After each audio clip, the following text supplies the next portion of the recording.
Have you ever wondered what superpowers do when they don't have access to strategic trade routes?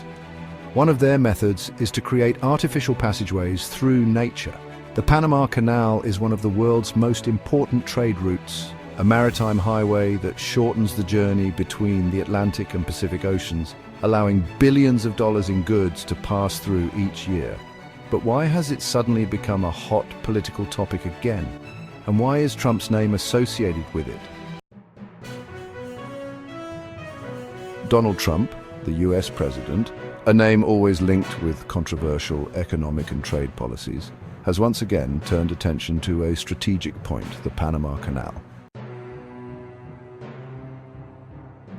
If a trade route can shorten billions of dollars in shipments and controlling it means geopolitical influence on a global scale, then every superpower would want a piece of it. But what makes this even more intriguing is the growing US-China rivalry in the region. China has been increasing its influence in Panama, setting off alarm bells in Washington. Trump, known for his hardline policies against China, is now speaking out on the issue, framing it as a threat to US interests. But this isn't the first time the US has set its sights on the canal. To understand why this waterway is so crucial for Trump and the US government, we need to go back in time and see how it became one of the world's most important trade arteries. To fully grasp this, we must go back more than a century to the time when this massive project was initiated. Before the construction of the Panama Canal, ships traveling from New York to San Francisco had to sail around the entire South American continent, passing Cape Horn, a route that was not only incredibly long but also treacherous, with violent storms and harsh weather conditions. In the early 20th century, the United States desperately needed a shortcut between the Atlantic and Pacific Oceans. Initially, Nicaragua was considered as an option, but ultimately, Panama was chosen. In 1903, the US supported Panama's independence movement from Colombia. In return, Panama granted the US the right to build and control the canal indefinitely. The project, initially started by the French, had failed due to deadly diseases and technical challenges. However, the United States overcame these obstacles with engineering advances and completed the canal in 1914. The US retained control of the canal until the late 20th century. In 1977, a treaty was signed between US President Jimmy Carter and Panamanian leader Omar Torrijos, outlining a gradual transfer of control to Panama.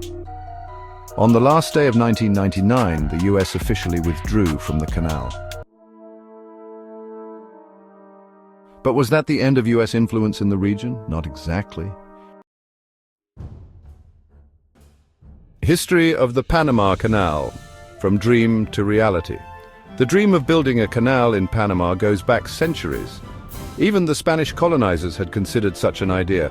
However, the first serious attempt was made in the late 19th century by the French. Ferdinand de Lesseps, the same engineer who built the Suez Canal, led the project. But the jungles of Panama, malaria, and financial issues led to its failure. When the United States took over, they used modern technology, tackled the engineering and health challenges, and turned the canal into one of the most vital trade routes in the world. This waterway drastically shortened shipping routes and held immense economic value for the United States. However, when the United States handed over the canal to Panama, the world entered a new era. Now in control, Panama sought international investments, and this is where China entered the game. The Panama Canal is one of the most crucial maritime trade routes in the world, with about 6% of global trade passing through it annually. Every year, more than 14,000 ships use this passage. Not only does it cut down travel time, but it also significantly reduces transportation costs. The revenue generated from the canal is essential for Panama. It brings in over $2.5 billion annually, making up a significant part of Panama's GDP. Panama, a small country with a big role. Panama is a small but incredibly strategic country. Roughly the size of Austria, it has a population of about 4.5 million. Its economy heavily relies on the canal, banking, and international trade.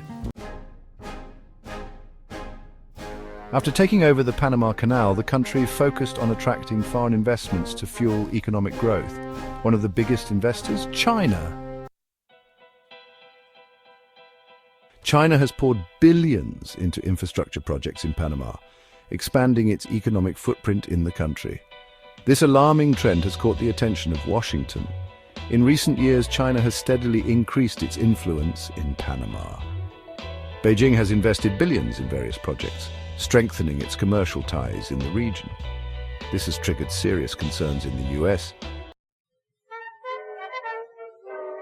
Trump believes that China's expanding presence in Panama threatens US access to this crucial trade route. Having implemented tough policies against China during his first term, he seems poised to continue the same approach if he returns to power. But the big question remains. Will the US attempt to reclaim its influence in Panama? Will China allow it? This rivalry could escalate into one of the most significant geopolitical conflicts in the coming years. The Panama Canal is not just a waterway, it's a battleground for global economic and political dominance. Will the US make a move to regain control in this region? How will this rivalry shape the future of global trade? Could it lead to greater tensions between these two superpowers? Don't forget to like, subscribe, and drop a comment to share your thoughts.